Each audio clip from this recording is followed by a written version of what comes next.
So to summarize all the IFRS for those who have not heard our earlier discussion, the effort will be to note down the key point from all the key accounting standards or IFRS in the form of the PPT. And then I will also give some question and answers to discuss in the live session.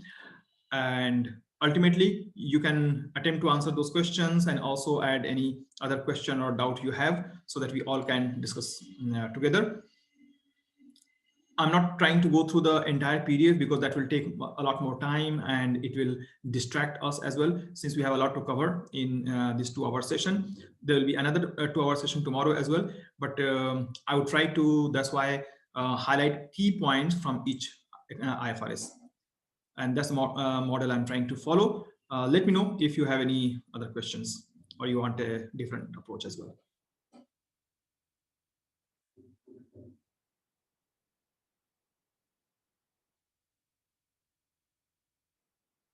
So as the starting accounting standard, I would like to introduce IAS 1 and then IAS 8, because IAS 1 is about presentation of the financial statement. I'm also going to talk about IFRS 1, which is for first time adoption of IFRS. So in this regard, let's start with IAS 1. And we'll talk about IAS 8 subsequently. At the end of IAS 1 and 8, I will have some objective question for everyone to attempt. So IAS 1 for the presentation of the financial statement. As you can guess, this standard in entirety, presentation of financial statement, this deals with how to present the financial statement under IASC or IFRS framework. Okay, so before we go into any detail, we can just intuitively understand what it would require from us. Because once we start from, it's called the first principle approach. What we intuitively think the presentation of financial statement should include as an accountant. What is our first guess? Let's start from there. Right. So there I see as an accounting professional, we can find out that every set of financial statement should have one balance sheet, P&L, statement of changes,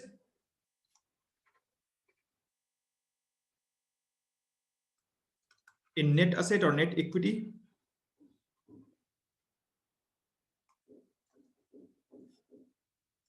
cash flow, and finally notes. The purpose of the note is to assist all the above 4 and also to disclose and elaborate anything, all the numbers which cannot be explained on the face of the financial statement. Because even though we say that there is a footnote under balance sheet and the P&L, ultimately any footnote cannot really provide the nitty-gritty details of a balance sheet number, right? Hence, the notes is integral part of all these 4 primary statements. These are called primary statement 1, 2, 3, and 4. And disclosure note assist us to interpret and understand in more detail the numbers represented in the 4 primary statements. Okay. Now, once we have the 4 primary statement presented, we also need to obey or follow certain rules. And what they are? Some of the conceptual framework of IFRS,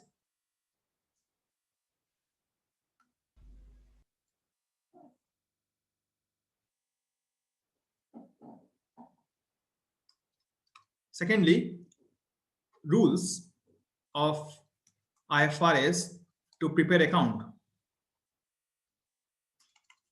Now it seems that what are those rules then? Accrual concept, matching concept, going concern,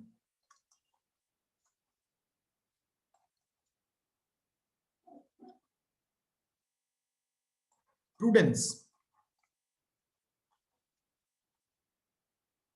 and we'll keep adding more rather than just making the list. So basically, accrual says that the income and expenses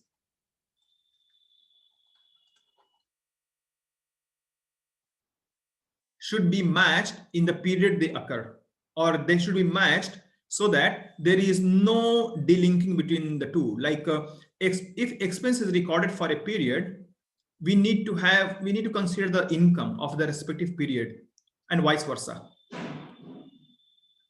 For example, if the organization is operating and the admin fees or maybe the rent of the building is not paid in that period because the office was closed due to corona or pandemic, it doesn't mean that if we have not paid, we should not account for the expenses. And that accounting for the expenses means we need to follow accrual concept. And if there is any issue with the accrual concept, we need to follow the idea of matching, because the revenue and expense and the cost should be matched for the same period. Then comes the going concern basis. Generally, we need to consider that organizations are able to operate in the long term. If it is not going to operate in the long term, it is not on the going concern basis. Why the going concern is important? Because if we don't consider the going concern, we have to consider the financial statement or prepare the financial statement on breakup basis. So going concern is another fundamental concept of IAS 1, because the valuation, the pricing would be different when the organization is at going concern versus at the breakup basis. If I consider that the organization is on the breakup basis, means they are going to file bankruptcy, my asset and liability will have a different value as compared to if an organization is at going concern basis. Going concern basis means there is no problem with the organization, and it will be able to sustain long term. So that's why this approach is taken for preparation of financial statement. Prudence. Prudence says be conservative. And what I mean by that is, when we are conservative in terms of asset or revenue, we try to take a more kind of a pessimistic view. Means we don't try to take a very inflated view of revenue. We consider all the downside of the asset when we calculate the fair value.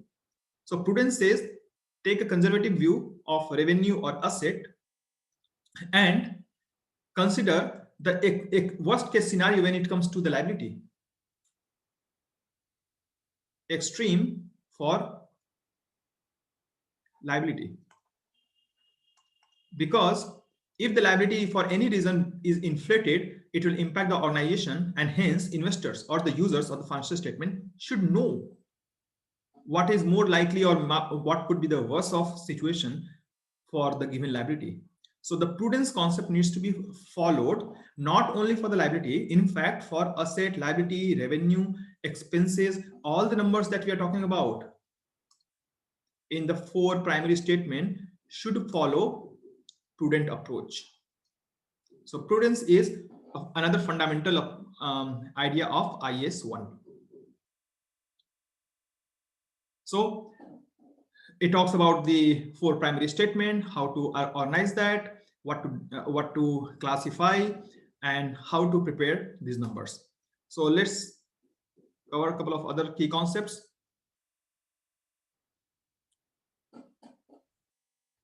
Offsetting is another concept which is prohibited in IFRS and IAS framework, but we will talk about how to still account for any contract which can be settled. So offsetting is another concept, or netting off. Generally not permitted.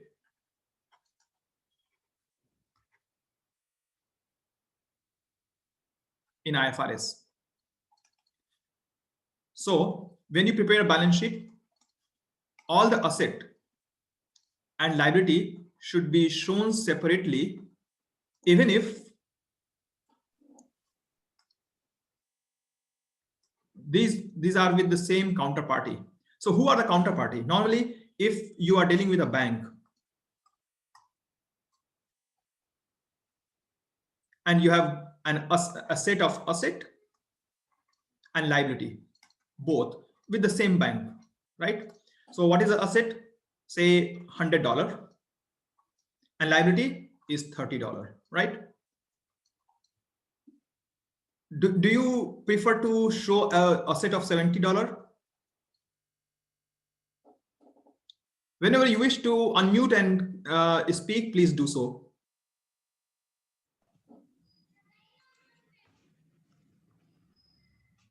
So if you have an asset and liability of $130 respectively with the same bank, say it is Citibank or State Street, Goldman Sachs, or JP Morgan, would you like to show $70? Quite possibly many people prefer to, but IFRS do not permit that. No netting off allowed. Sir? Yeah, please proceed. Yeah. So I have just now joined that meeting. I want to know that which topic are you studying? IAS 1, presentation of financial statements. Okay, sir. Thank you. No problem. Please continue. Sure. So basically what I'm trying to say is that normally we prefer to show offsetting because it will kind of show the net impact of the asset and liability, but IFRS do not permit that. Many other accounting standards such as US GAAP permit netting off, and IFRS has a clause that it can allow netting off only when there is a master netting agreement, something called M&A, which is in place. We'll not go into the details of M&A, but yes, it does exist. If you have an M&A, then net off is permitted under IFRS. Otherwise, it is not permitted. M&A is important for netting off, or actually indispensable. It is required. Okay, so that's one concept. Then materiality. Materiality is about two aspects.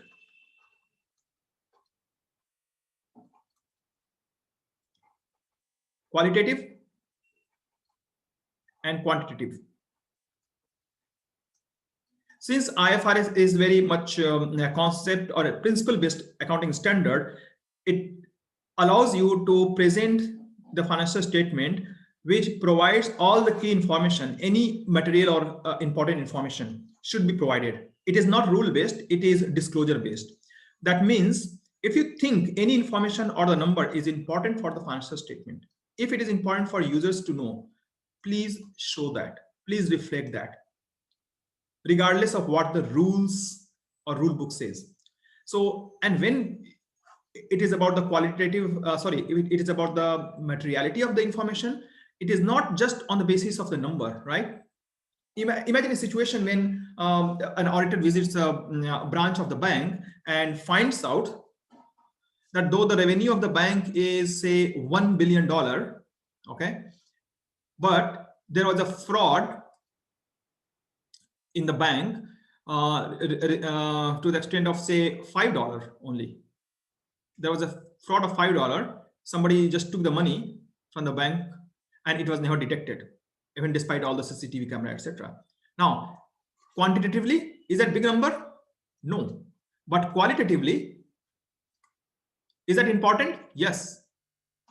Because quantitative aspect talks about the number, the volume, okay? But qualitative aspect talks about the importance of that disclosure, the activity, that event, that incidence.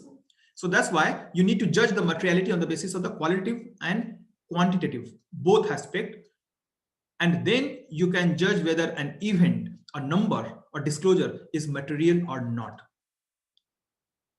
Just because the fraud of $5 is a small amount, it doesn't mean that it is immaterial. It is still material because the qualitative aspect, on the qualitative ground, I see that it is a massive breach of control in the organization, in the bank. And today it is $5, tomorrow it can be 5 million of the fraud. So it should still be disclosed that there was a breach of control in the bank. Of course, that's a different matter whether we do or not, and what not. But when we discuss about the materiality, qualitative and quantitative both aspects should be touched upon. Next comes the presentation consistency.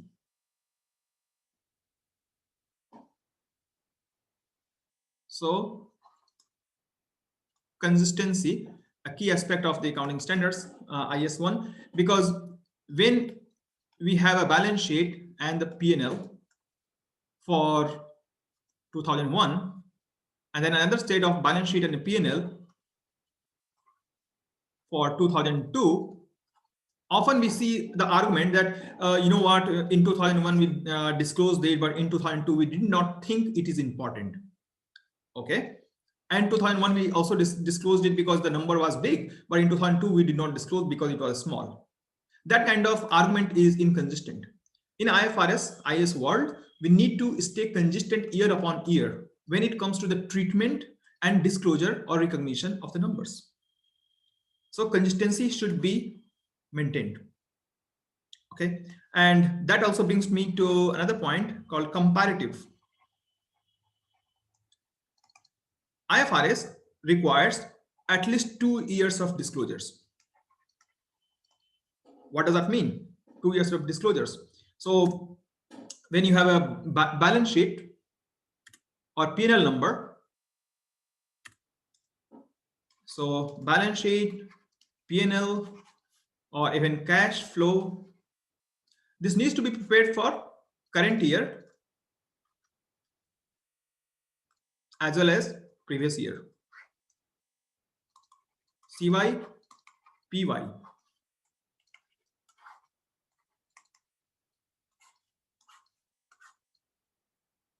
That way, we can always compare the two number, how it is flowing year on year for comparison purpose.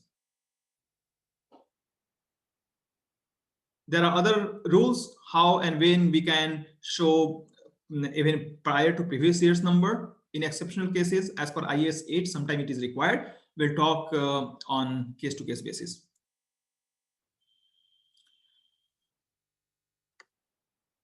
Anyone wants to add any other observation from their experience about financial statement? Of course, we need to also add name of the reporting entity and whether the financial statement covered the individual entity or a group of accounts, right? Sometimes there should be a subsidiary or the parent account. There could be consolidation of the accounts. We need to disclose those information. What is the reporting date? Generally, it can be 31st of December or a different date based on the local financial year. So we need to talk about what is the reporting period of that financial statement. For example,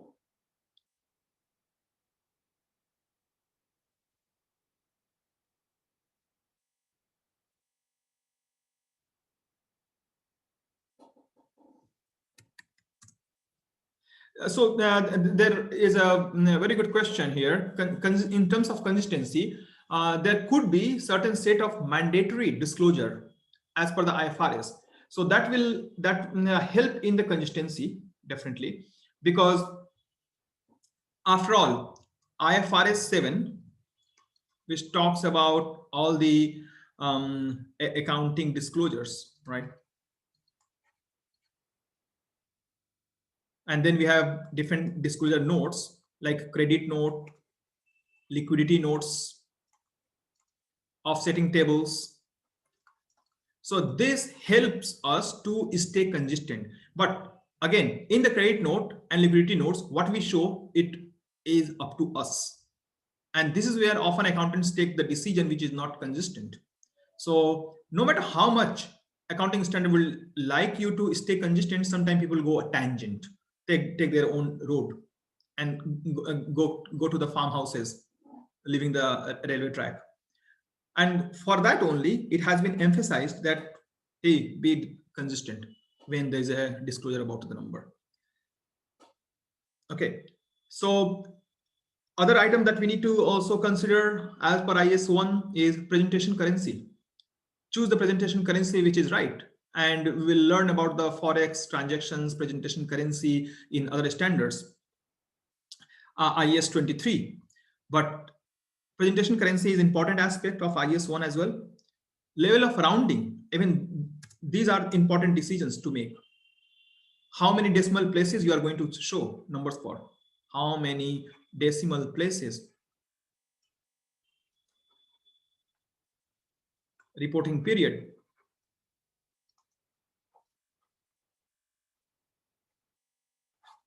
These are another salient piece of information which is important. If some accounting policy is applied retrospectively, we'll deal with that in more detail. But if you are applying any accounting policy retrospectively, then all the changes should be checked for other part of the statement. For example, to clarify, imagine that we change the depreciation method, right? We decided to change the depreciation method from straight line to reducing balance method.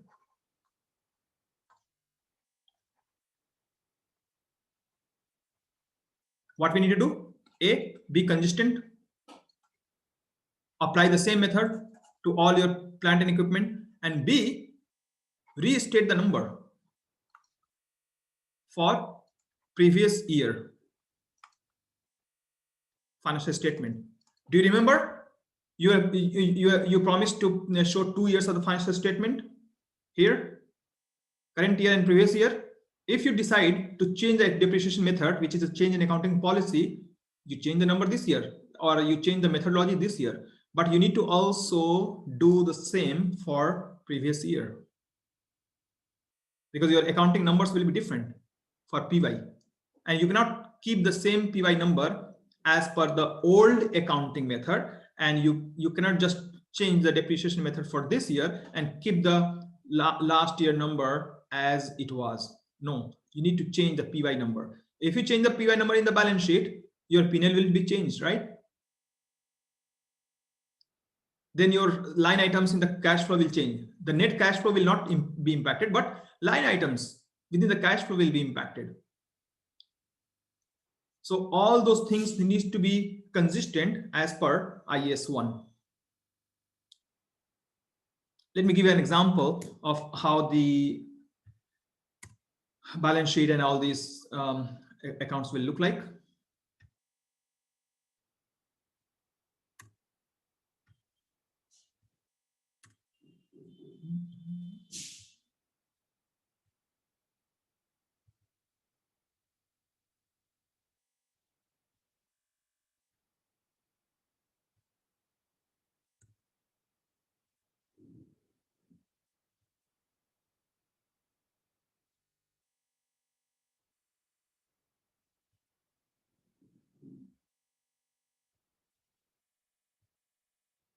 I'll show you the excerpt of primary statement.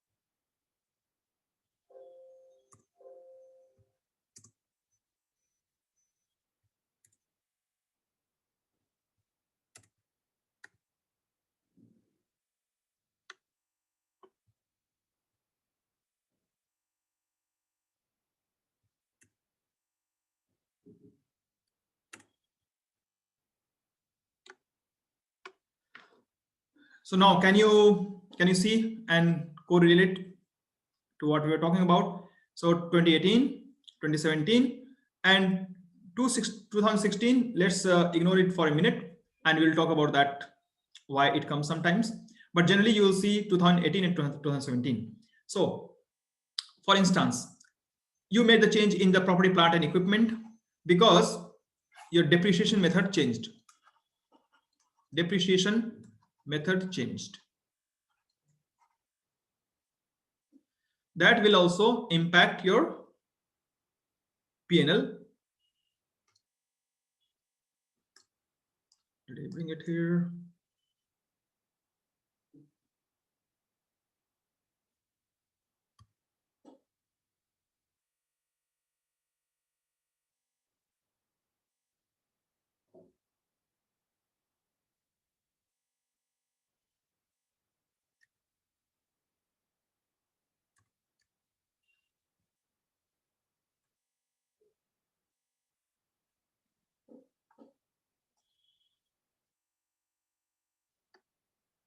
So as you can see, your cost of goods sold, operating expenses, all these numbers are related to expense for the year. So operating expense,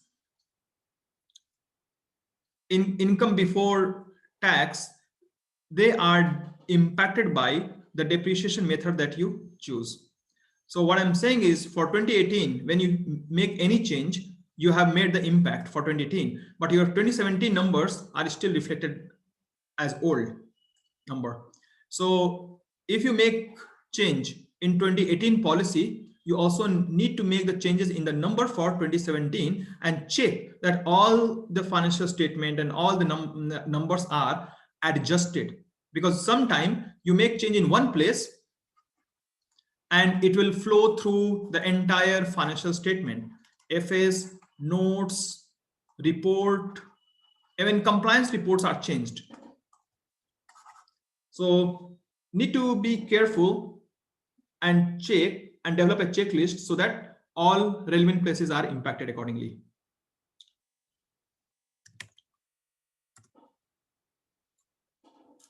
So what you need to do at the end of the day, recalculate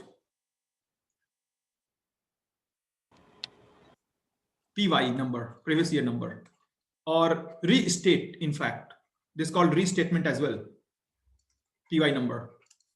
So all your 2017 number will change. Even your disclosure notes will change. Some might argue that, oh, does that mean that I have to really restate the entire financial statement? Answer is yes, you might need to. And I can't give a better news. I can't give a good news here. Sometime one or two number you just change and entire financial statement will be changed for previous year in IFRS world. And yes, we have to deal with that.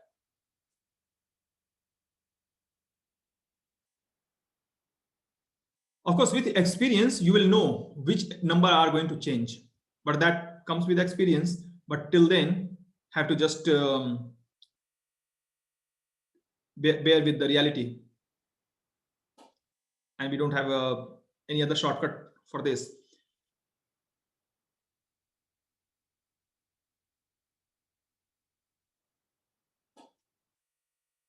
Let me move to the previous PPT I was using.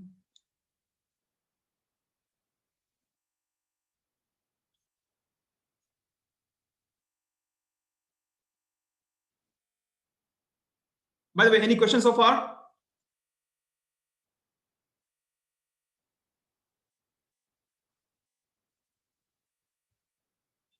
Is this Saturday afternoon making everyone sleepy?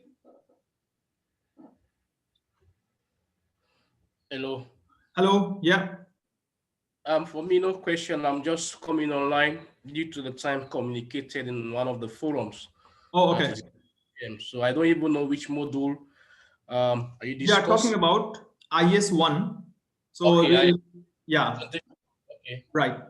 Good. You have not lost much. So IS1, the financial statement, how to disclose, what are the rule of thumbs to prepare the financial statement. So we are going through that. Okay, good. There's some question, I think.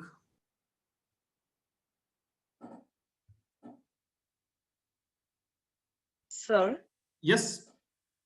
sir, if we change the method from 10% SLM to 5% WDV, then what is it? Accounting estimate, yeah, accounting policy. We should go with change in method or change in percentage. All right. So can we hold on this question, because after IS 1 I'm going to talk about IS 8. Sure, sir, sure. Yeah, and it's a good question, but it's a very relevant one as well. So IS 8 is going to talk about accounting policy, estimate, etc., and how to handle those aspects. So we'll tackle that in more detail.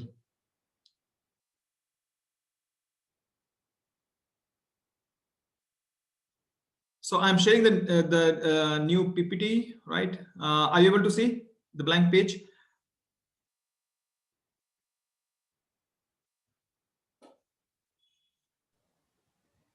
So just to clarify to those who have joined later on, the class will be for 2 hours, today's class, and then there will be another session of 2 hours tomorrow. So 4 hours I am intending to spend to cover all the financial statement, all the IFRS statement.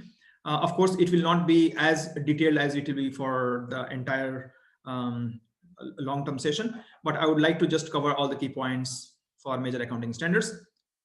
Altogether, 2 hours, 2 days.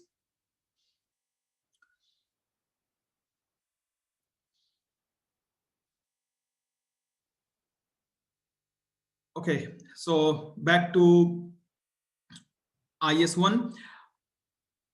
There are certain rule of thumb when we start to prepare a statement of financial position, and that is when we prepare the current asset. How do we reflect the current asset? We need to take. Hello, yeah. Just a concern from my end. I don't know. Sure. Because looking at IS 1, we have other standards that you must have gone through or you must have known before ever you can get grip of IS 1 completely, the footnote, especially the footnotes.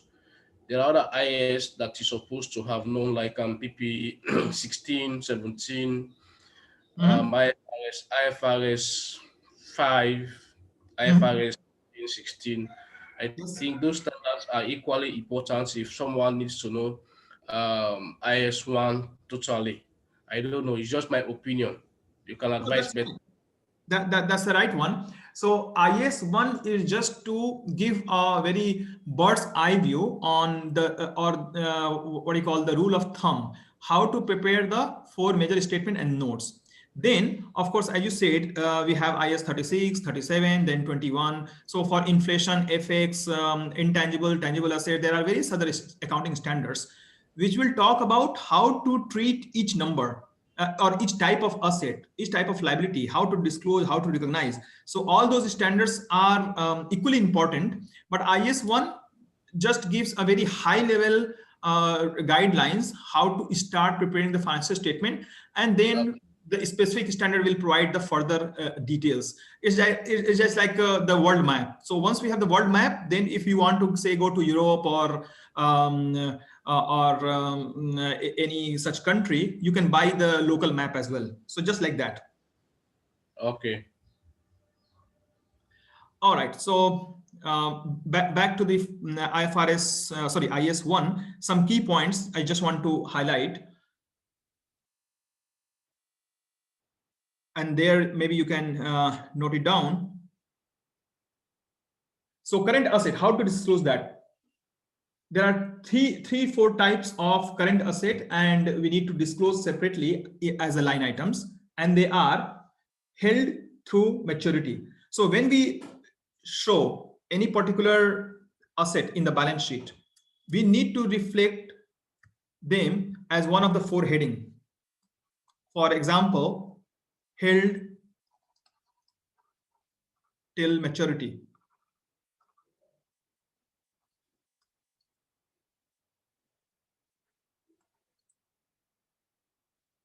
Fair value through profit and loss,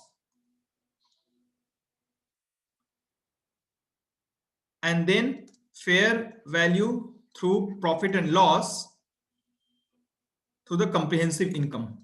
Okay, so that's then comes another term or FVTCI, because there are two types of fair value reporting.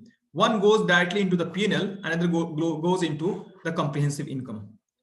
Why the comprehensive income? Because there are certain number which is reported into the financial statement, like income statement. We still report these two into income statement, but fair value through P&L goes top side, and fair value through the P&L through comprehensive income that goes into the bottom. What is the difference between the two? Anyone? Items included in OCI generally don't have a cash impact on the profit. I know where you're going to, kind of, but just to clarify, even those items which are in OCI or other comprehensive income, when they are sold, right, they will have the cash impact. It will go to the, then it will be classified from OCI to income statement, and it will also have the cash impact. But kind of number which goes into OCI is more long term or kind of non-immediate basis. That will be a kind of a more accurate way to explain, and I'll tell you why that is more long term. Say for example, how many of you are working and you pay or you see the deduction in your pay slip for provident fund?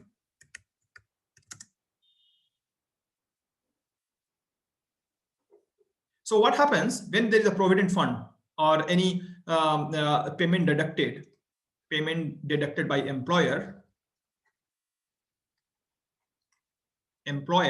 for PF? Generally it is defined as two: defined benefit and defined contribution. Okay,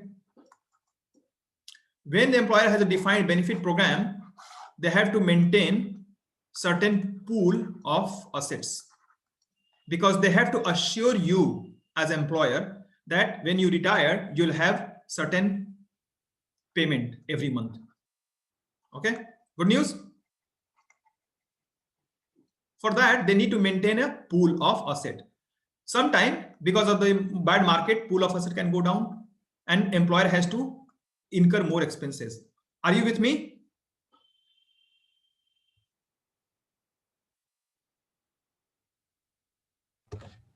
Oh, yes. Yep. Yeah. So you can see, and this, you're not going to retire immediately. You agree? It will take 20, 30 years. So when the assets are going down or up, etc., don't you agree? It is temporary. And if it is temporary, why to impact this guy or person, fair value through P&L? You can just throw it under OCI, other comprehensive income, right? When it will come and hit, it will hit. So that's why we keep it in the OCI and not under the P&L.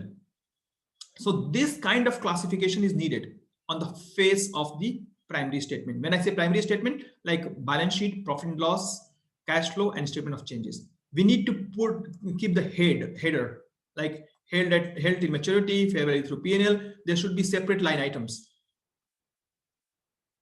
maintained in the balance sheet. And once you have a line item maintained in the balance sheet, you need to maintain similar line items in the P&L as well. Why? Because if you have, say, two type of assets, right, in the balance sheet, you need to have similar unrealized gain and loss.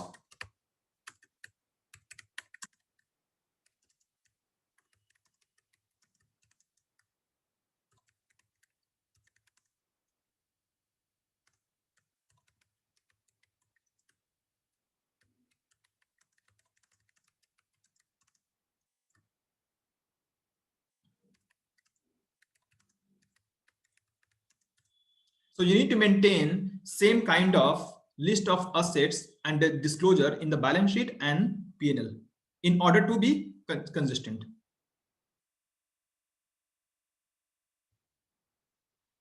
So I was talking about OCI. So it is not only about the defined benefit and the pension. OCI also includes something like for FX translation gain and loss.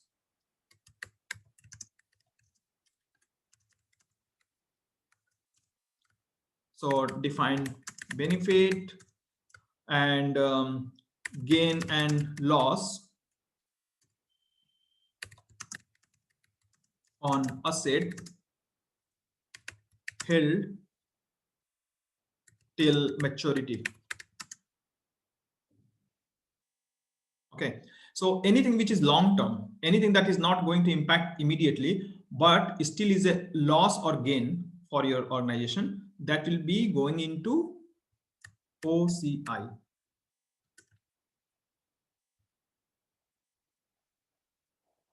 This is how we categorize OCI. But in the P&L, it is important to have two separate places for this.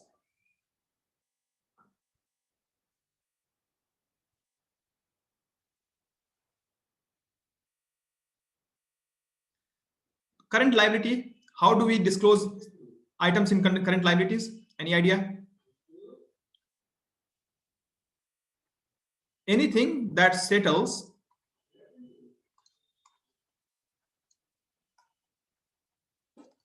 in 12 months, that will go into current liability.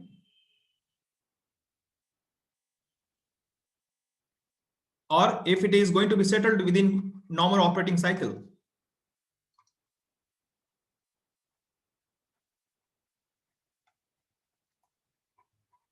Such as overdraft, bank overdraft. Third item, loss due to trading. Generally, what kind of loss you can make due to trading? If you are an investment company, okay, imagine you have invested into futures. Invest in future or option like derivatives. In that course of trading, you might incur some loss.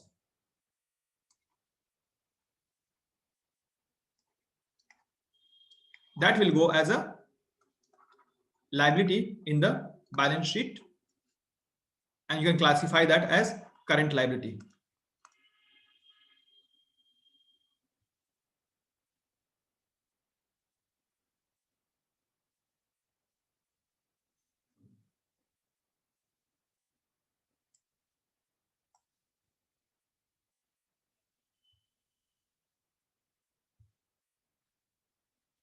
Similarly, now there are some rule of thumb for income statement as well.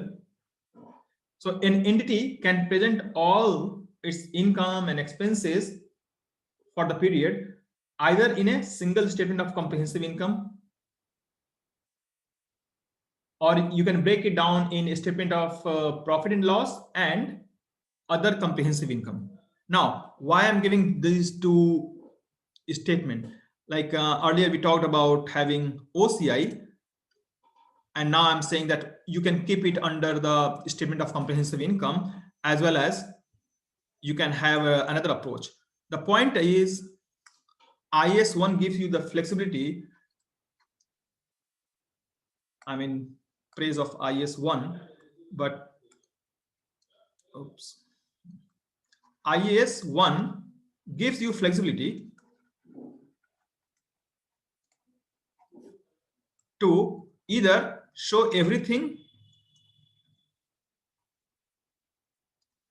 in one statement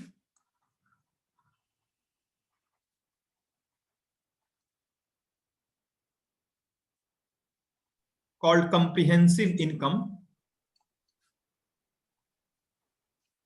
or break into parts, just like we talked earlier. But if you choose to follow this,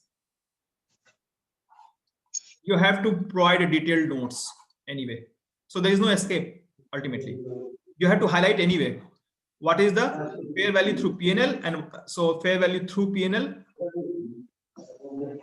and OCI, both you have to provide, whether you provide in the P&L itself, or if you choose to provide everything in like one single statement in one single go, then you have to provide a detailed disclosure notes saying that, okay, how much should have gone into OCI. Am I clear?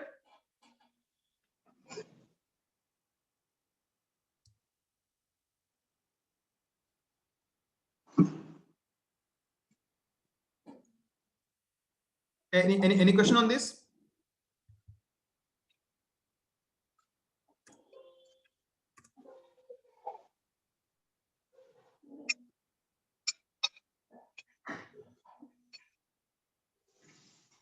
Another selection that we need to make is entities need to choose between the function of expense and nature of expense method. Okay, what is the difference between then function and the nature?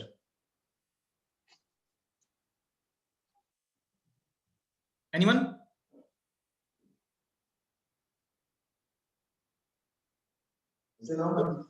Function is called when we are talking about, say, various departments like admin fees or professional fees expenditure, that will go as the function. But if we talk about, say, nature means sales returns and allowance, cost of goods sold, operating expenses. So when we are talking about, like, as a classification, as the nature of the expenditure, for example, cost of goods sold. Now under the cost, you might have all the professional fees. You might have legal fees. So that goes under the nature of expense. But if you want to disclose as different function, then what would you do? You'll talk about legal, taxation, R&D, all separately. Is that clear? So I see a couple of messages actually popping up. I'm not able to regularly open this, so I would still encourage everyone to just unmute and talk.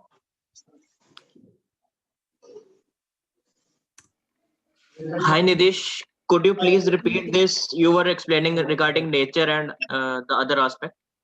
Okay, so when we talk about the nature, so any P&L, all right, statement of comprehensive income, which is a P&L, any P&L need to select between how you want to disclose the expenses. You want to disclose the expenses as the nature of expense, or you want to disclose that as function of expense, right? So expenses are displayed in the P&L or the statement of comprehensive income in two manners: nature and function. Okay. You mean under two heads? No. It is like this. Either you can choose expenses to show as nature of expense. Let me give you an example here. I can have revenue, okay, 500 million. Then I say cost of goods sold,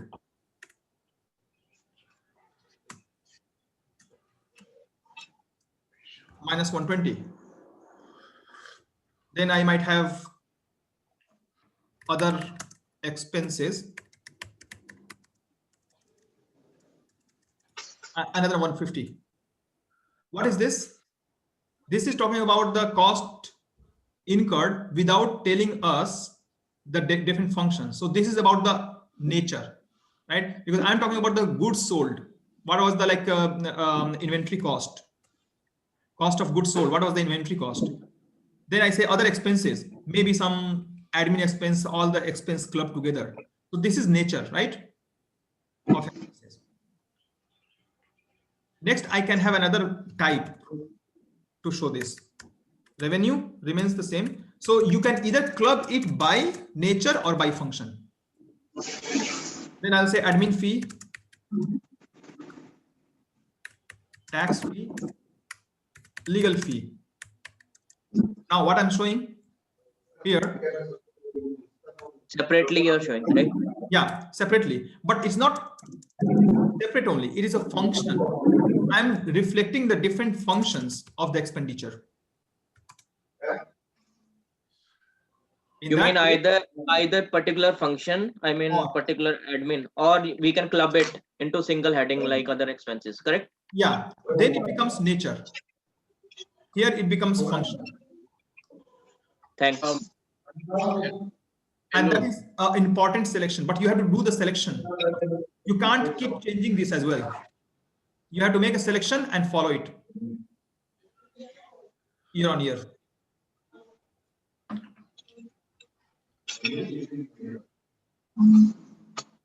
All right, so we have talked about the fair presentation and compliance, going concern, accrual basis of accounting, consistency, materiality, offsetting, and comparatives. Okay, and different kind of financial statement that is required for IS1. All righty. So I also promised to talk about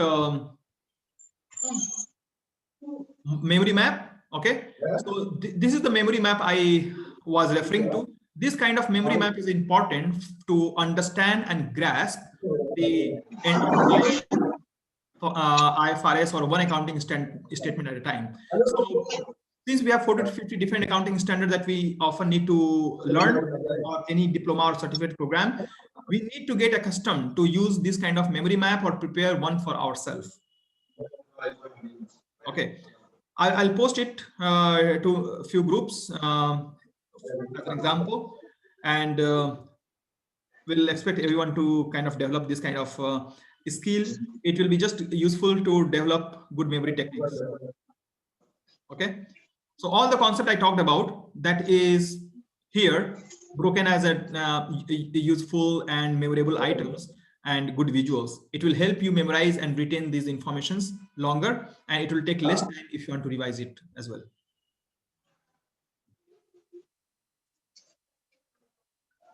So revenue, finance cost, tax exemptions, how to show statement of comprehensive income. So that is your traditional P&L.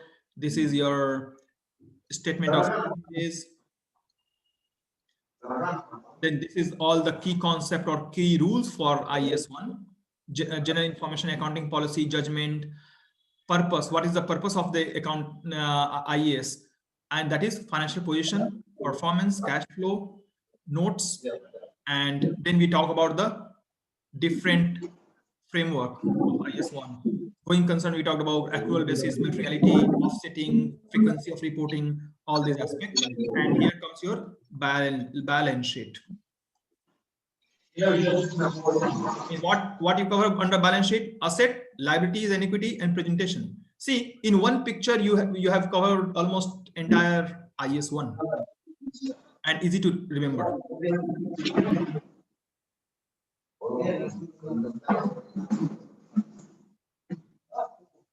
Moving on to another statement, another standard now. IS 8. So IS 8 is all about accounting policy, changes in accounting estimate, and errors. So often, as we do and prepare the accounting statements, we can make errors as well. So it is very explicit that it covers policy, estimate, as well as the errors.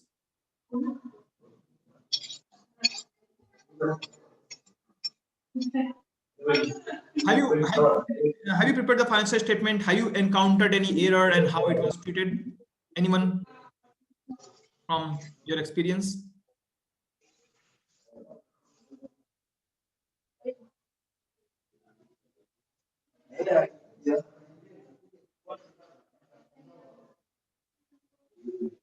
All right. So changes in accounting policy, which it deals with, is accounting policy must be applied consistently to similar transactions.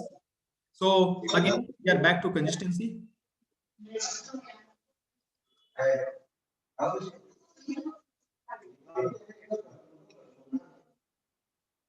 Then comes a change in accounting policy is reflected in the financial statement well in advance. Okay, so often you will see that accounting statement will talk about we are going to adopt, for example, maybe IFRS 17. So some of the financial statement would try to pre-announce that we are going to adopt this accounting standard, and implications will be such and such. Implications will be ... right, from this date. So we can all talk about the accounting pronouncement in advance, and you'll see many accounting or financial statement actually do have that section talking about the accounting policy that we are going to adopt.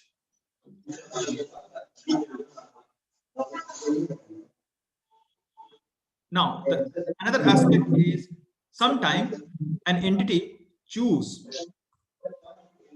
to adopt an accounting standard in advance or accounting policy in advance. It is required to apply that policy. How? Retrospectively.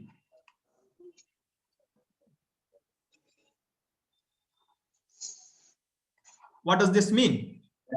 For example, if you're reporting for current financial statement, suppose 2020, right? And you choose to account something retrospectively. So what happens? You have to also reflect 2019. That is the rule of thumb for IFRS. And if you need to imagine, reflect an accounting policy retrospectively means all the number for 2020, then all the number for 2019. Don't you need to also do the calculation for 2018? How many people think yes, and how many think no? Because your opening numbers for 2019 will also be impacted. Agree? Every year you need to account, you need to provide the financial statement for current year and previous year. Plus, if you make any change in accounting policy, you need to do the retrospective calculations. Retrospective means your opening number for 2019 also need to be recalculated because you're changing the accounting policy. If you need to recalculate the 2019 opening number, what will happen? Your 2018 closing need to be restated. In accounting terminology, we call it restatement. So if you choose to apply an accounting policy in advance, especially voluntarily, it is called voluntarily adopting in advance.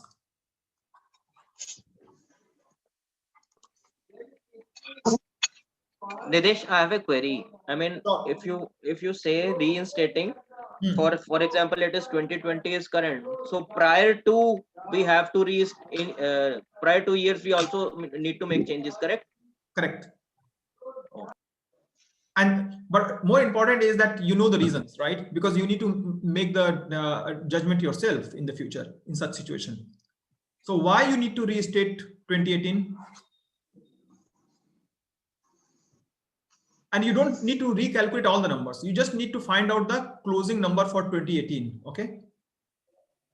Because ultimately you only need to reflect 2019, all the numbers, and you need to check if the opening number for 2019 is correct or not when you change the accounting policy. And hence you need to also check the closing number for 2018 for accuracy.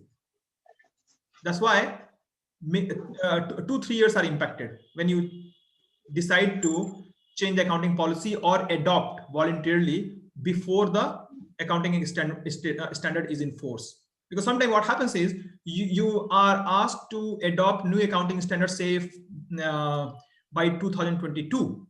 But if you think adopting in advance gives a better, true and fair view, you are allowed to adopt in advance. But here is the disclosure. You need to adopt it for all the current year, previous year, and also restate the number, closing number at least for 2018. Okay, couple of point to note. First, let me clarify the difference between accounting policy and accounting and estimates. So somebody had asked me some 10 minutes ago about this. So now we can talk about that question. So let me discuss this. I bought a truck.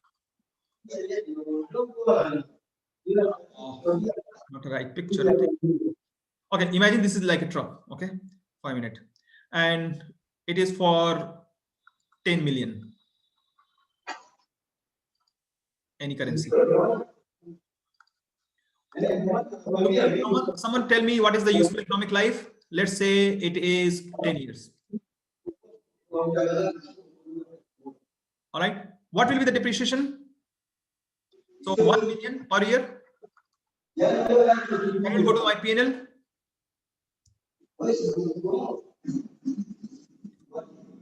Now, after suppose the truck was bought in 2011, 1st January. Like, can someone please go on mute?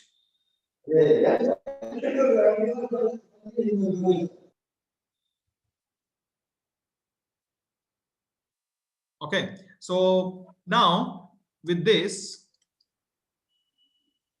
in 5 years, by 2015 end, there is a depreciation of how much? 5 million.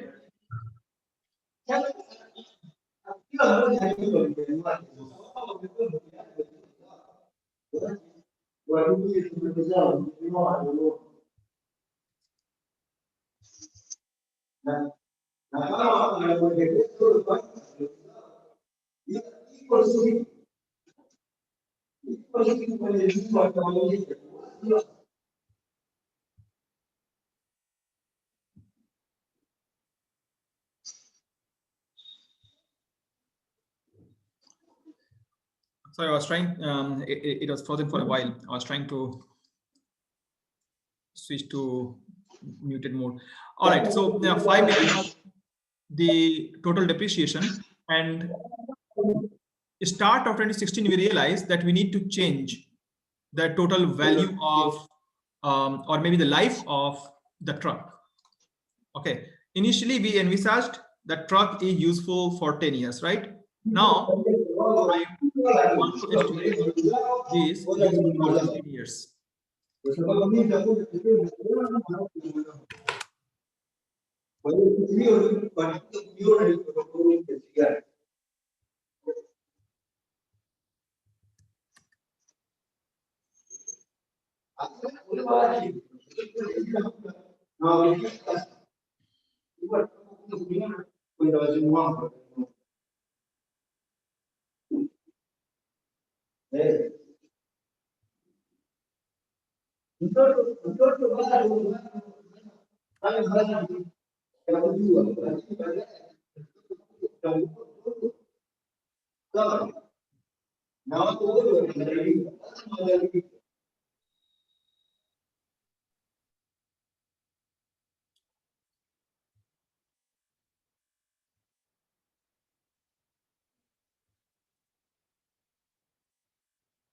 Sorry, I had to mute everyone for a minute. There was so much noise in the background. Can you please all remain muted when you don't need to speak? There's a lot of background noise. And since I'm sharing and I'm also using writing pad, so it freezes. I'm not able to mute very frequently. So appreciate your help. Thank you.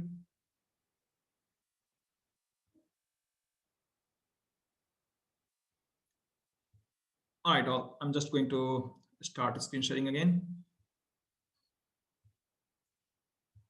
All right, so while I'm doing the screen share,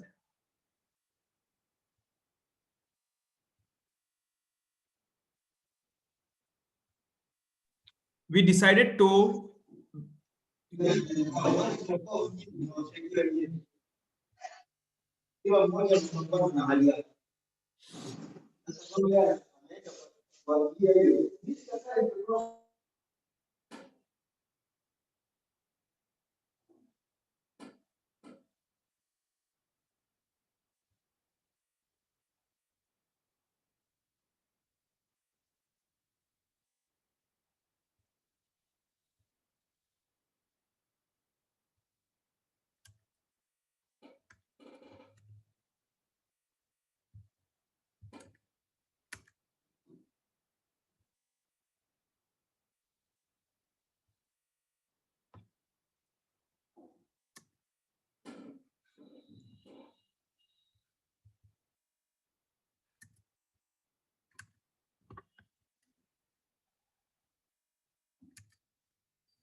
Hello, can you hear me?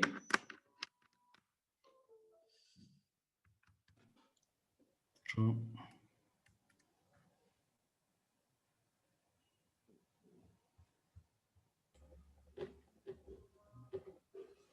All right, back to business. So we changed the account, the entire life of the truck.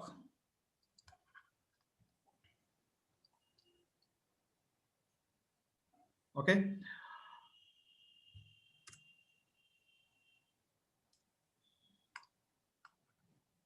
From 10 years to 15 years. I'm trying to decide whether it is a change in accounting policy or estimate.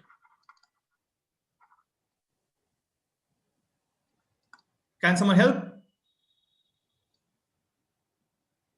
There's no change in policy yet. The change in estimate, because the number has changed. Yeah. The useful economic life. The right term for this is useful economic life. That has changed. Or maybe I can change the scrap value.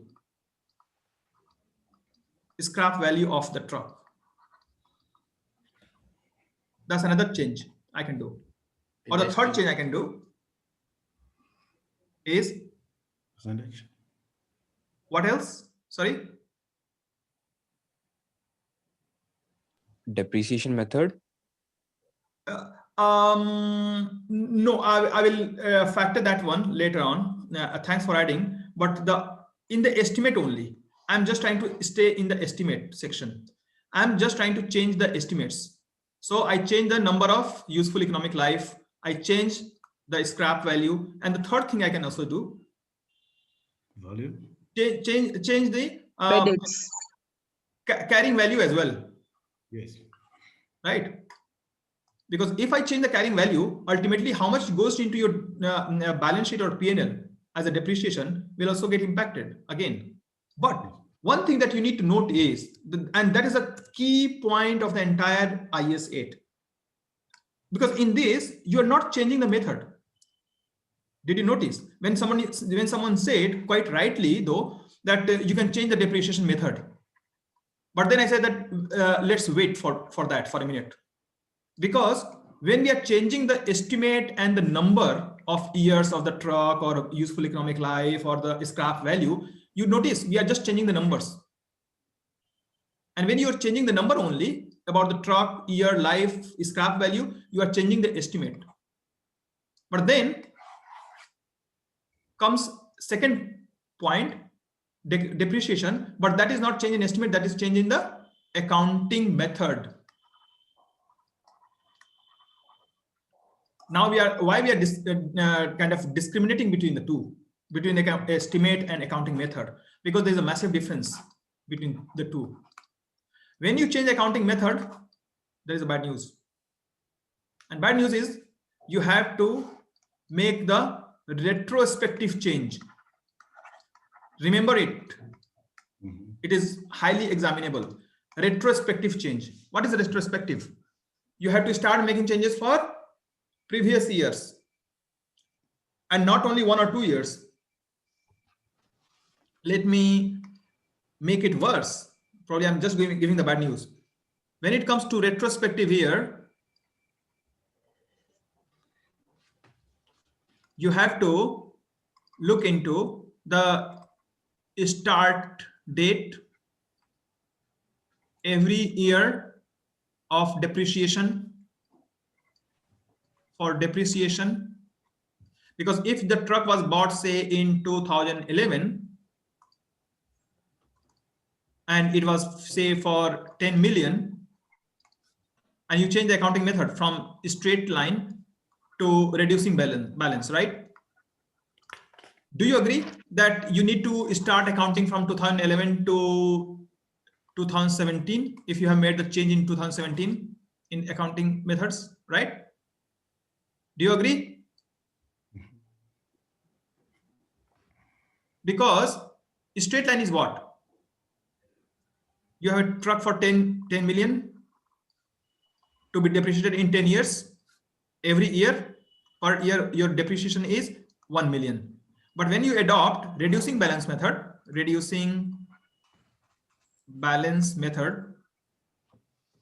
you need to kind of say depreciate every year 25%, okay, of the carrying value. So my first year of depreciation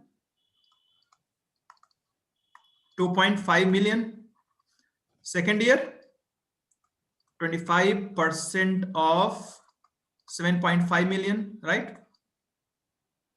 So on and forth.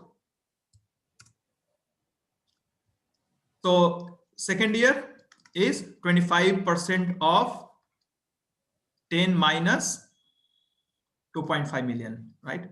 Now next year 25% of this number, like remaining number, okay?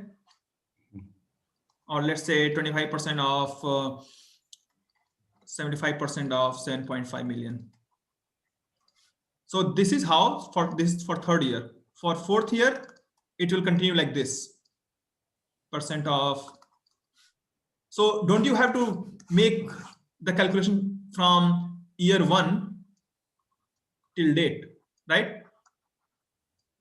And then calculate it for 2018 to arrive at end value, then update 2019 opening value, and then update financial statement, prepare the financial statement for 2020.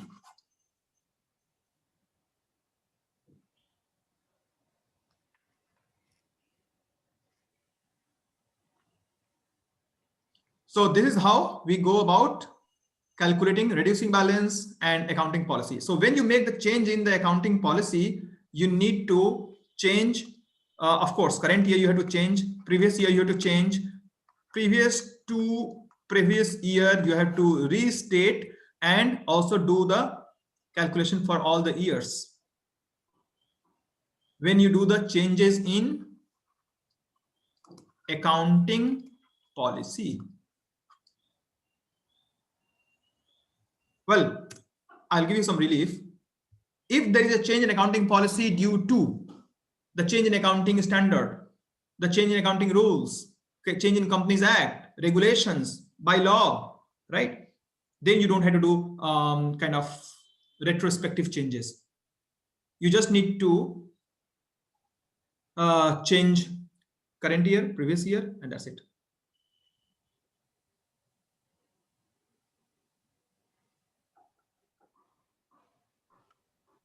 Nidhish, I have a query over here. Okay. Apart from the depreciation, what are the changes needs to be done, right? Correct. Yeah, I was coming to that. Good question though. So depreciation is only one example of change in accounting policy. Though it is one of the very frequent and easy to understand as well, but depreciation is only one of the change. You might have various other changes in accounting policy. For example, you want to measure all your land under held till maturity. You just change the policy, okay? Or you want to hold all the collateral So various investment company also do this. You want to hold all your collateral which you have given to someone as asset, and you just want to treat all the cash that you have received as liability. Now I'm talking about this because sometimes what happens, you want certain cash. Yeah, Tanvi, you can speak. You borrowed cash and given some securities as collateral, okay, to someone else.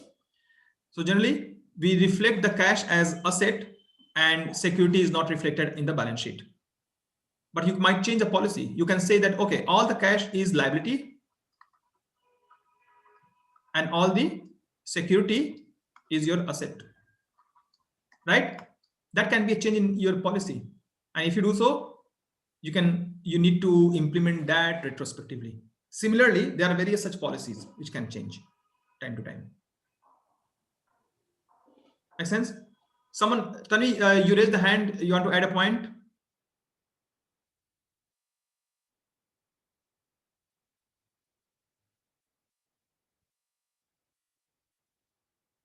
Inventory valuation, someone said there's an entire gamut of the valuation methodology which can change. You can also go from FIFO to Lifo or vice versa. There are various ways you can change the methodology. But that is more cumbersome if you change the accounting method. Estimate is easy. When you change the estimate, you only have to apply that prospectively. Yeah, hi Nidhish, Radha this side. Mhm. So basically, I mean, I have read somewhere as per, I mean, US GAAP or maybe IFRS, LIFO is not permitted. Yeah, so LIFO is not permitted when when there's the inflation in the entire economy. If you still have a justification, if there is a deflation and you can justify, only then you can use the FIFO. So, or you can provide the LIFO reserve. So there are some exceptions, but you can still use if you have those justification. But in terms of accounting method, you might change between LIFO and FIFO.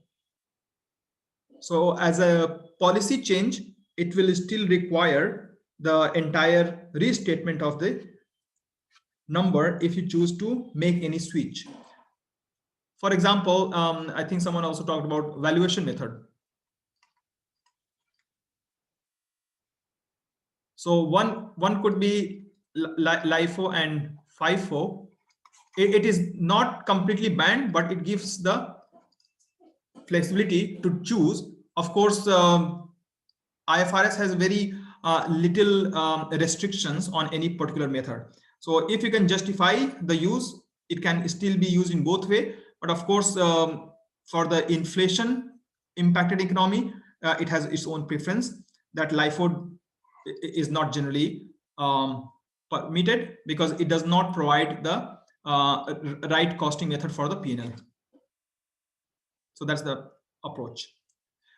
But yeah, when it comes to the valuation method as well, someone mentioned that valuation can trigger the change in accounting policy, and the answer is yes, because when we have derivatives, equity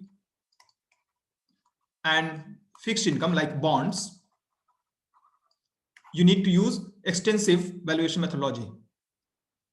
And if you change those valuation method, again it will trigger IAS 8 change in accounting policy. So there can be various situations when accounting methods require a change, and it can often be cumbersome, but you need to be ready to at least restate or maybe calculate in a fresh manner current year and restate the previous year as well.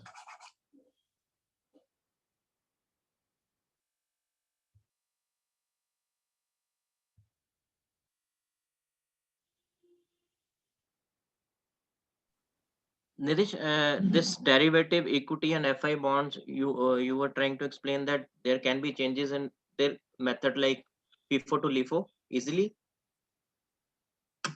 No, yeah, the two things got mixed. So Okay.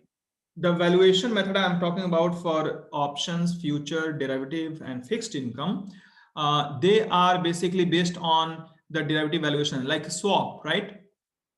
We value swap, we value options. So they are valued using some Black-Scholes-Merton model for options. Swap is valued on the basis of the net loss and gain to the respective party based on the floating or fixed interest rate. So the valuation methodology there for the derivative can change, right? And Okay. if we change the valuation methodology for the derivative, again, that will trigger IS 8 requirements. There, Lifo is not relevant because the OTC or any such contracts are between one organization to and the other side, there could be exchange or there could be counterparty. So Lifo is not relevant in that context.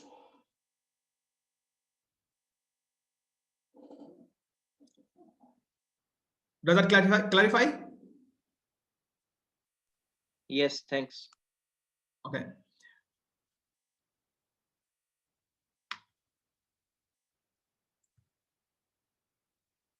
Now, the other thing we missed as of now, prior period errors. So accounting policy and change in estimate, we have talked about. There are certain changes which is required by force if we made any error in the previous years.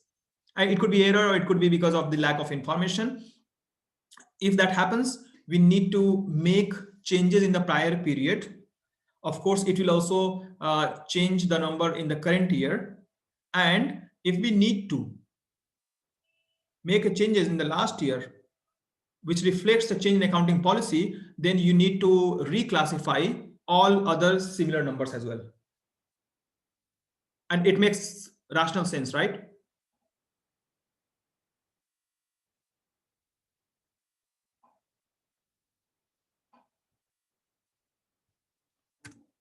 So what I'm saying is, because of the error, you need to make change in PY, which is 2019. Then for same category of asset,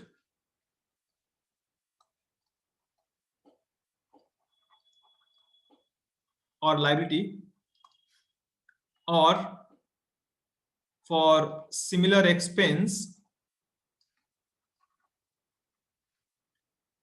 you need to adopt consistent policy and make all relevant changes, because cherry picking is not again allowed. We cannot choose and we can't say that, you know what, for my customer called A, we had over accrued the income or revenue. But imagine you have customer B, C, and D, and for that you might also have over accrued. So you need to make the changes for all the customers and the clients, because you must be having a rationale behind making the correction in the error. If you go into the deep in the rationale, why it is required, because often it can be used to make the changes in the favorable manner by the company and the finance directors. They can choose to switch back and forth in accounting policy and the estimate every year, and can say, oh, you know what, last year we made an error and it should have been a different number. Yes, it could have been different number, but then it should be applicable for all the relevant clients, for all the same classes. Now, a couple of challenges comes that what if the accounting policy that we are trying to follow with regard to, say, mine, minerals, agriculture, everything, sometime we might not have accounting policy at all for a particular industry. So what should be done? So their rule of thumb is that in case of lack of the standard or IFRS, one need to consult or check other IFRS or IS standard basically, which can give some light. For example, we know that there is a more specific R&D related standard for software industry. There is also a generic rule for R&D for all other industry. Imagine that somebody is working on some space shuttle or doing mining on the other planets, right? Because these things are actually happening now. It is not a sci-fi movie. Some companies, some countries are trying to do the mining for or on other planets, finding out some titanium or gold, etc. And there's no accounting standard for them. How do you think they will be operating? Or maybe someone trying to find out a different planet to live. So in the cases when the accounting policies are negligent or absent, IFRS suggests that we follow other similar accounting standards, which is closest for that industry. That's first step. Second step is, if you still don't find out a similar accounting standard, then follow the overall conceptual framework of IFRS. What IFRS suggests, like true and fair view, substance over form. Do you all know substance over form, right? Substance over form means the trying to show the economic reality over the rules. So when the rules and economic reality are in conflict, the auditors and accountants are supposed to reflect the economic reality, forget the rules. Because IFRS is principle-based, not rule-based. The example of the rule-based accounting standard is US GAAP. Okay, so try to reflect the economic substance over forms. And still, if you don't find out or there is a confusion, then you can apply a similar accounting standard from other accounting bodies, maybe UK GAAP. And another information you should note is IFRS is closest to UK GAAP. It has been actually patterned when the IFRS was being developed. The closest accounting standard it was kind of checking against, or it was patterned on, was UK GAAP. So you can check with UK GAAP as well. So these are some rule of the thumb to apply when deciding on accounting policies.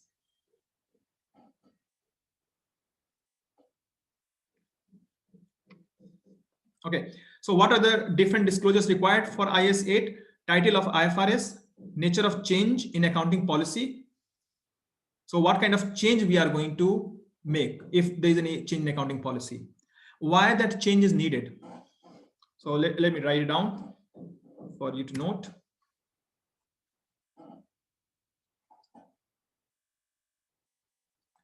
Title of change, nature of changes, reasons and justification of change, impact of change, and what else should be?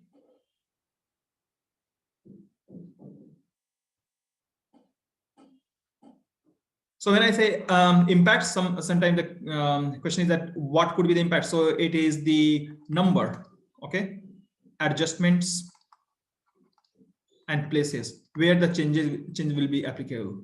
And finally, we also need to talk about what are the assets or liability or expense, etc., will be impacted as well. Because sometimes we need to talk about the entire extent, the dominoes effect, because when we make certain changes, it can be pervasive, it can impact other accounts as well, or other policy also need to change. So we need to provide the full extent of disclosure whenever there is a change in accounting policies. If we change the accounting estimate, we also need to provide the justification for that. That what suddenly made we realize that the truck should not be depreciated for 10 years, it should be depreciated for 15 years. How come suddenly the scrap value has increased? So on and forth. What was the rationale for this? Okay. Now let's do some brainstorming. I say that I'll provide some memory map, how it should look like.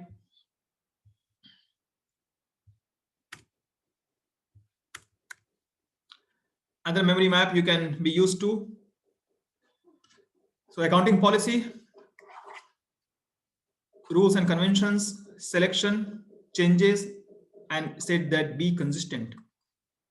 When you change, it is required by the standard, will provide more relevant and accurate information, only then you need to change. You can't just keep changing for your own sake. Apply retrospectively or prospectively. Selection, use an IFRS standard, so have a base to change the accounting policy, and it could be management judgment. If it is management judgment, apply retrospectively. If it is forced by IFRS, then just current year and previous year, right? So this is the way you can develop some memory maps, and it's not only for IFRS. You can use this at workplace, for any other course or academic studies. These kind of things are very useful to revise and memorize things better. Moving on. Shall I do some question answers? Sure. Fabulous.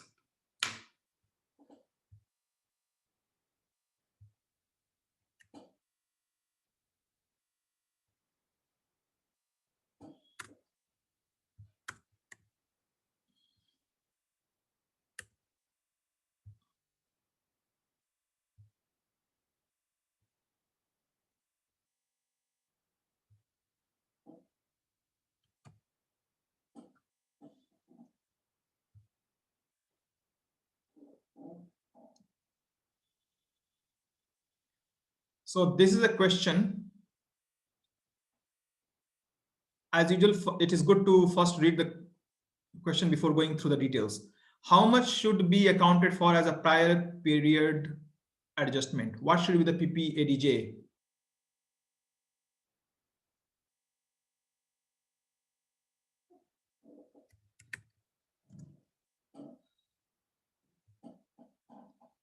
So what should be the prior period adjustments to the account of 30th September 2008? Now go through each item 1, 2, 3, and 4, and we'll discuss this. This one question will clarify a lot of doubts, if any. Hello. Hello. Hello. Yeah, I can hear you. It's just a concern. You see, I was saying this. Before one can attempt this, you must have known IS 8. But now is a question, and without going through IS 8, how will one answer this question? Prior period adjustment and all other stuff. I don't know. Okay, so if we who have treated IS 8, wherein all concepts and other things we are taught, then such questions will have been easy to answer. Yeah, I agree to your point, but since this is more of a revision class or recap class, so we can't go through all the points, though I do understand that you deserve all the details, definitely, but I can still help you answer this question. So sometimes even if you hear how it is being attempted and how it should be answered, you will still learn. But since it is a revision class, so we cannot go into the entire set of the details.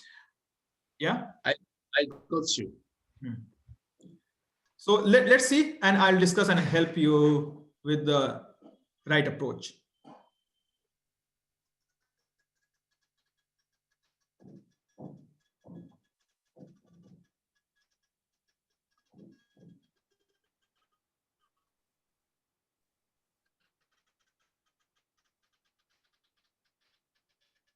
So a claim for tax relief submitted in 2005 was rejected by the tax authorities. So on the face of it, it is not legitimate adjustment. You agree or not?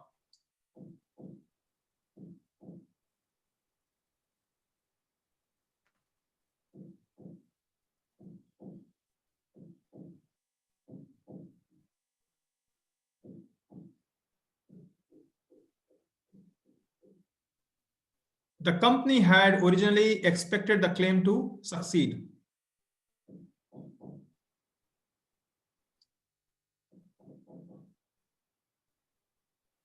The company had also decided to include, so let's highlight the key point and then we'll come back.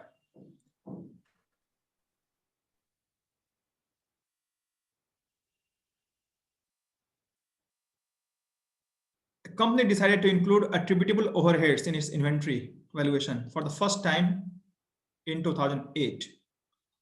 The effect at 30th September would have been to have increased inventory by 5,000. So we are not talking about the prior period adjustment here, right? The company has decided to include attributable overheads in its inventory valuation for the first time. The effect at 30th September 2007 would have been to increase the inventory by 5,000.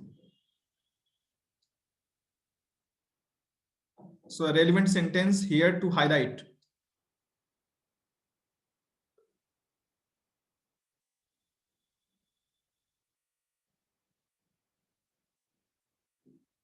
A cutoff error.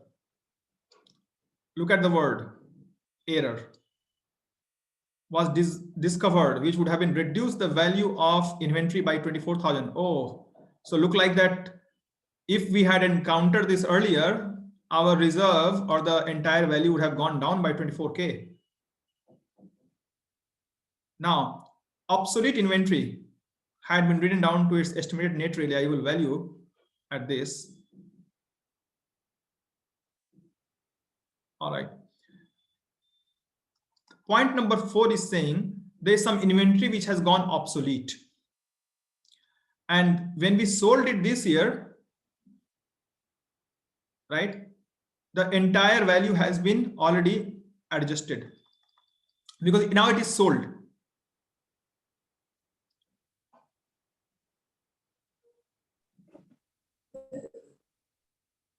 So since it has been sold now, it is already has given the impact to the current year financial statement. So our overall adjustment required for the year is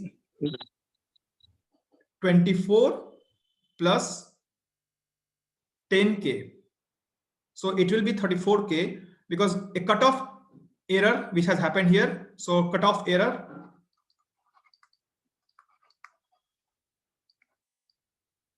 reduce the value of inventory. Okay, so reduce the value of inventory by 24K. Second thing that we need to also reduce, point number 3.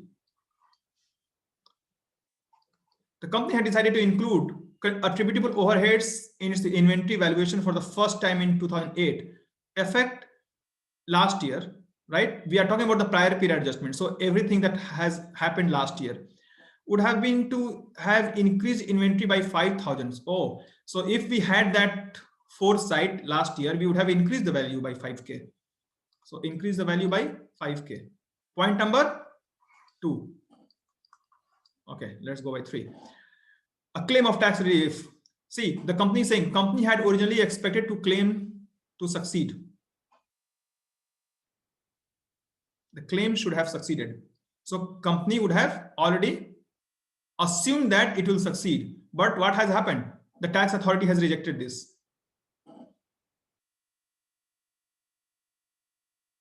So increase the liability. So the overall impact will be negative, right? 15K. Point number 1. What is the net impact?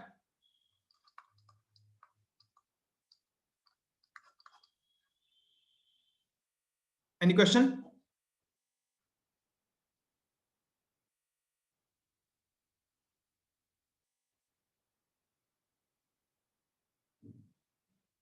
Are we good?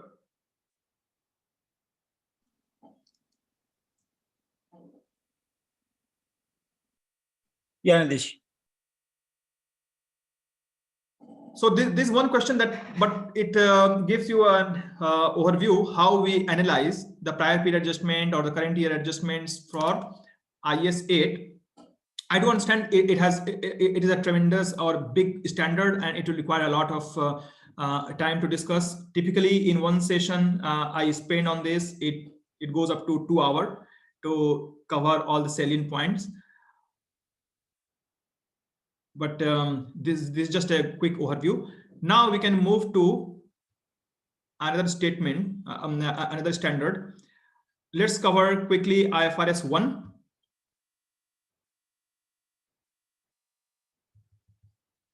IFRS 1 is about first time adoption of International Financial Reporting Standard.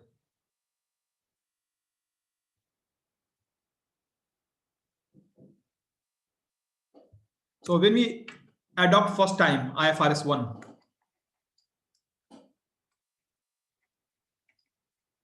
first time adoption, what do we do? First of all, the first thing that we need to understand, recognition and derecognition.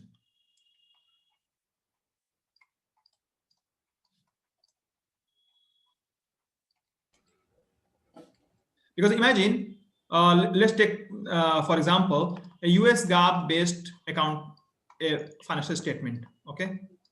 And you are converting that into IFRS. Let's start from there. What will be your concerns as the auditor? You should first say that, oh, okay, so Nidhish, you had accounting standard in US GAAP earlier. So the asset, liabilities, or for that matter, even revenue or expense, which was recognized earlier in US GAAP, may not be recognized in IFRS as well. So first, we need to go through each line item to check which one is recognized and which is de-recognizable. So maybe we need to get rid of some of the asset or liability, or maybe we need to recognize some additional liabilities. I'll give you some example.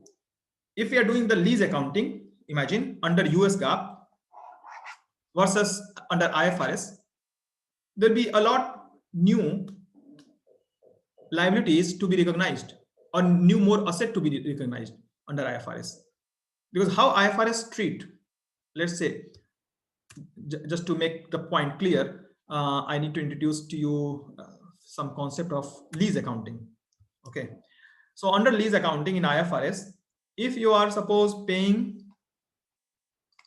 10K per month to say anyone's name, maybe Nidhish and company, okay, you are paying me 10K per month for a plant every month, right? So in a year you are paying 120K, and how many years you are going to pay? 10 years, and you take a 10% of cost of capital, so 120K for 10 years, right? 120K, just let me write 10 times if I can.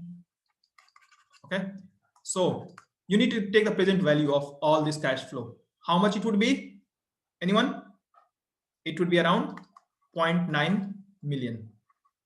Okay, at the 10%. Now, this 0.8 million,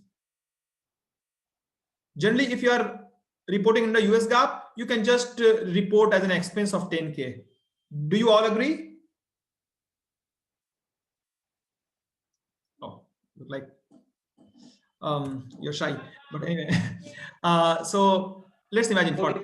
Could you please repeat this one, paying 10K and this, a bit confused in this? Okay, fine.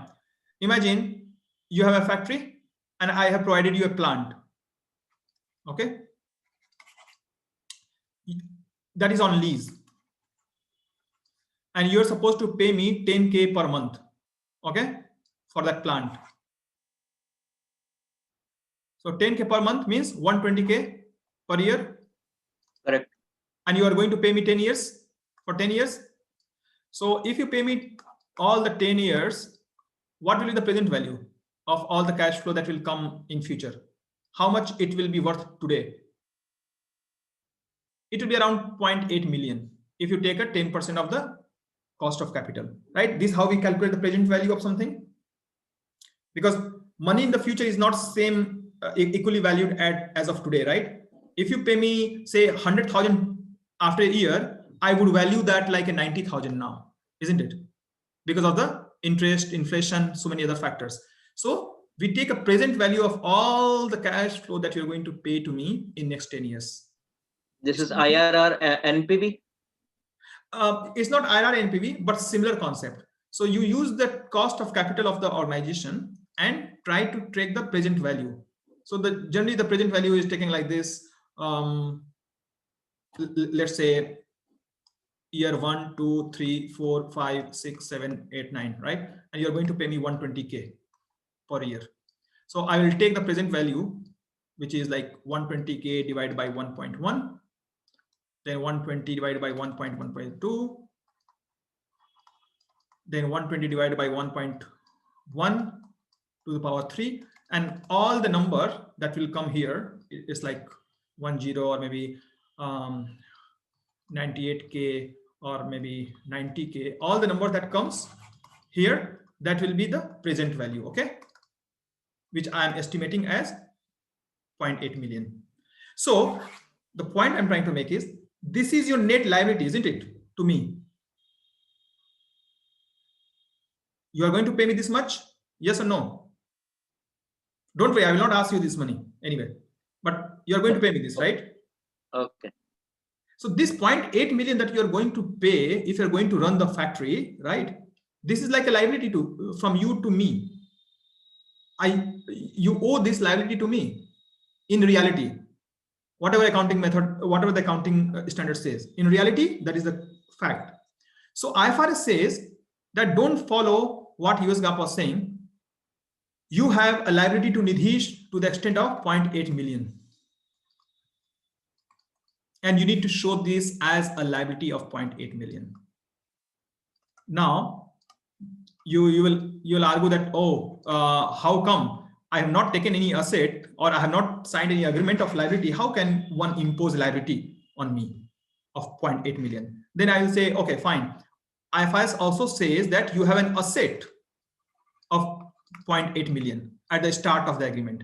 Because if you're going to pay me this 0.8 million, yeah, you're going to pay me this.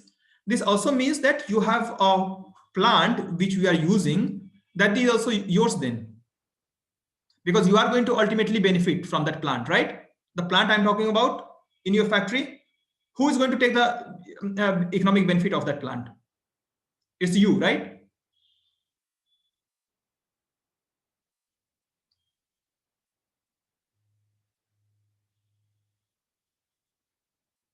Hello?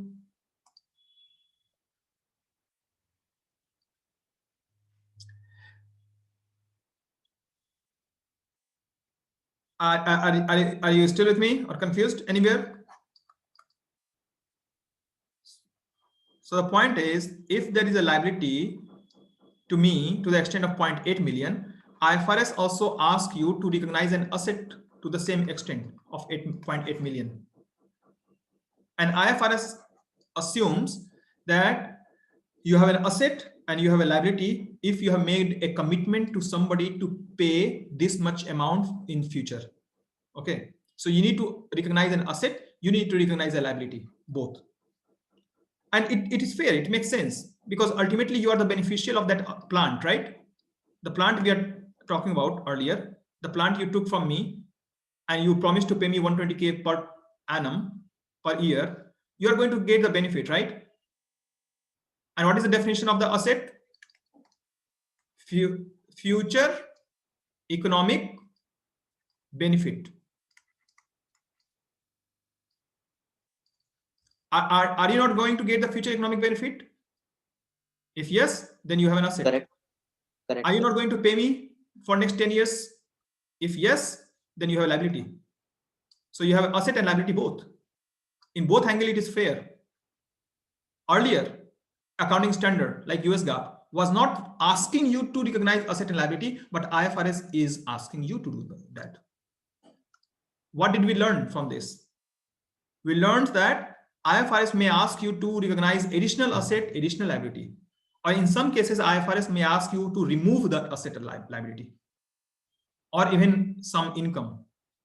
That means when you start applying IFRS as per IFRS 1,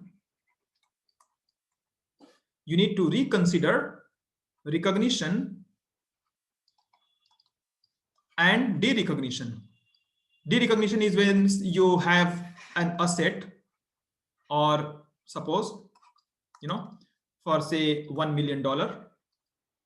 And as per accounting standard or IFRS framework, you you have decided to remove that asset from your balance sheet. That is called derecognition.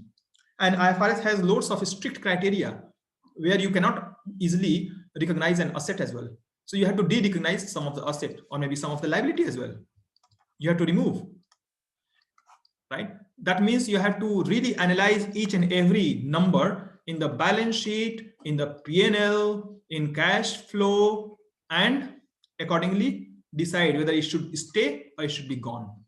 So the recognition and derecognition need to apply from the start.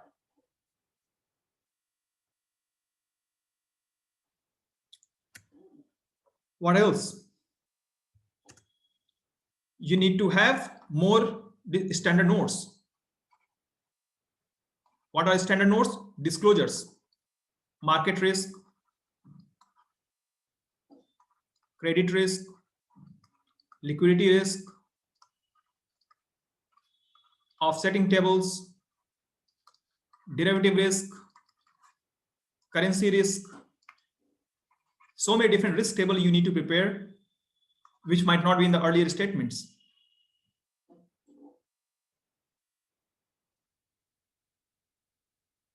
Then you need to prepare interim reports as per IAS 34. So IAS 34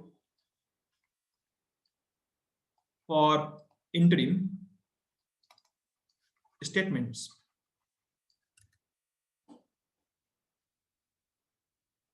Let me give you a short note on how different kind of statements are copied. So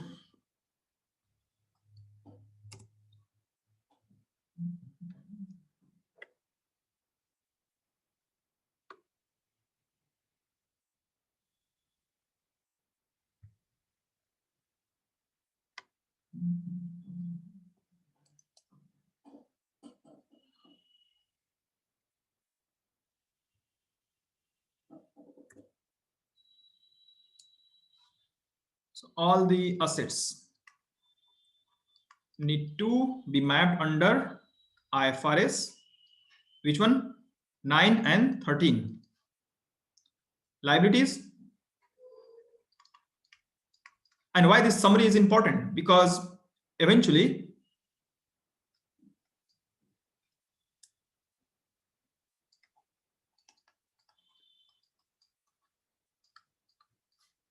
all these standards will be aligned with IFRS 9 when we are preparing the financial statement, because IFRS 9 is just a one single standard which ensures that you have considered each and every item as per the specific standards. What are the specific standards? IFRS 9, IFRS 13, IAS 32, IAS even 39 is gone, but all these are the main standards that you need to consider before you say, oh my God, my liability is done and my asset is completed. Before you gain confidence, you need to check for all these standards. Offsetting tables, that is also need to follow IFRS 9. Intangible assets,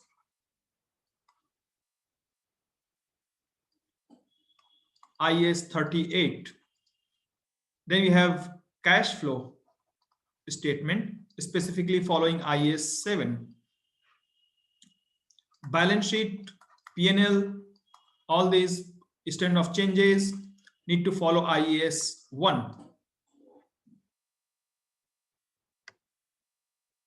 Then we need to apply IAS 19 for the defined benefit, derivative, asset and liabilities need to be considered. So especially when we go into the derivative, the world is much more different between other standard and IFRS. After advent of IFRS 9, the way we classification of derivatives are different from IAS 39. Now we have different nomenclature. Also, embedded derivatives, they need to be treated separately and need to be valued separately as well. So if suppose that embedded derivative, like you have a bond, and in the bond there is an option for you to convert the bond into equity based on a specific price. Say you have a bond of $10 million, which can be converted at the rate of $1,000 if you wish. So what is this? This is a fixed income. The bond is a fixed income, but this option to convert into the equity or shares, that is not a fixed income. This is an option. Now, if you have an option, then you have to value this, right? Some of you might have heard of Martin Skoll Black model. And there are many other models, binomial models, several models to value the option. So you need to value the option separately and put that under the derivatives. So that means standard to standard, the treatment of these derivative and financial instruments are completely different. How we disclose it could be different. Hence, IFRS 1 asks you to reconsider the header, the footer, the classifications. Now, it is not only about the recognition and de-recognition. How do we classify the assets? That is also important. So let's say classification. What standards are covered? What standard covers this? IAS. It was earlier. 913. Which one? 9? 913. Prior which you mentioned. No, so 9 and 13 is more for recognition and de-recognition and valuation. Okay. So classification and disclosures are still governed by largely IAS 32. Okay. And IFRS 7, which talks about the disclosures. Okay. What do I mean by classification then? Let me distinguish this first. So imagine you have a preferred share, right? Generally, many people think that it is an equity. IFRS said no, this is liability or a debt, because the inherent nature of the preferred share is of a liability or a bond that you have issued.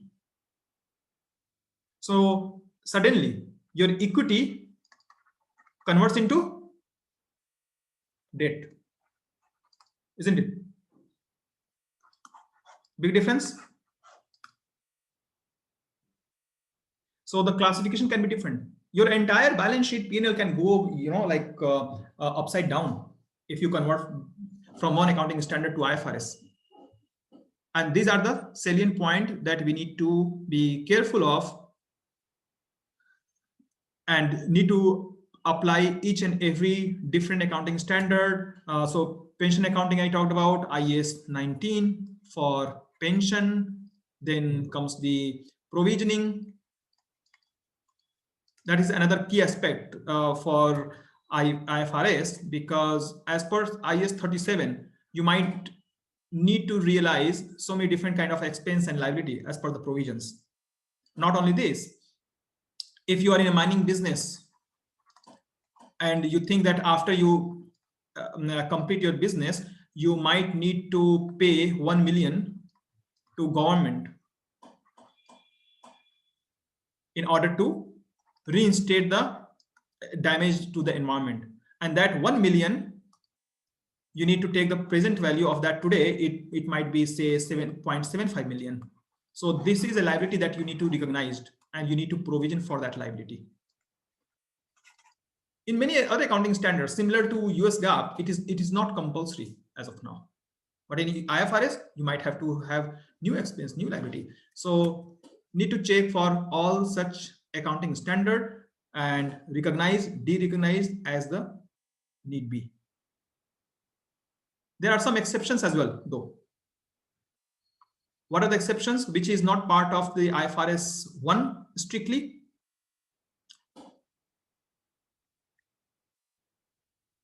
Anyone?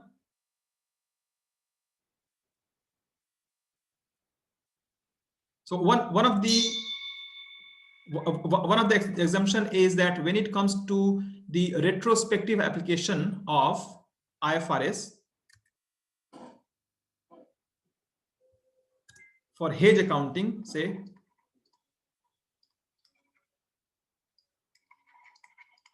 derivative accounting, you don't need to apply the retrospective valuation. So if you decide to change hedge accounting, or if you have a derivative valuation changes, basically, you don't need to apply this when you are adopting it first time, because what happens is you are adopting, say, US GAAP or even Singapore GAAP, right? And you're doing it first time, right? Because you're doing first time, you're bound to have difference in accounting methodology, right? So there is an exemption. You don't need to do the retrospective valuation for all these complex financial instruments. These are very complex financial instruments. You are bound to have the difference in the valuation methodology. So there you have relief from IS 8 requirements. You don't need to do that retrospectively. An important relief.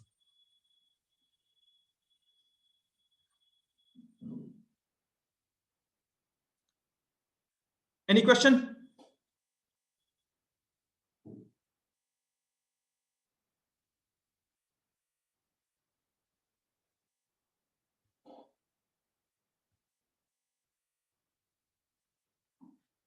Anyone? Good to go.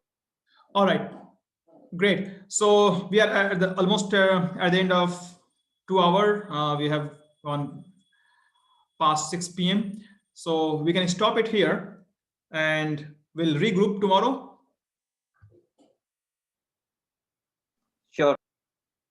All right, and if you have any question from today's session, you can note it down. We can discuss that tomorrow as well, and we'll endeavor to at least cover 3-4 statement. Today's statements or IFRS was quite long, so it took relatively longer time. But it is better to just discuss and clarify all the doubts rather than just making the progress without substance. So let's regroup tomorrow and continue this. Okay. Thank you, Nidhish. Thanks for your time. Thank you, Ganesh. Thanks, everyone. Thank you for your time and discussions. See you tomorrow. Thank you so much. Thank you.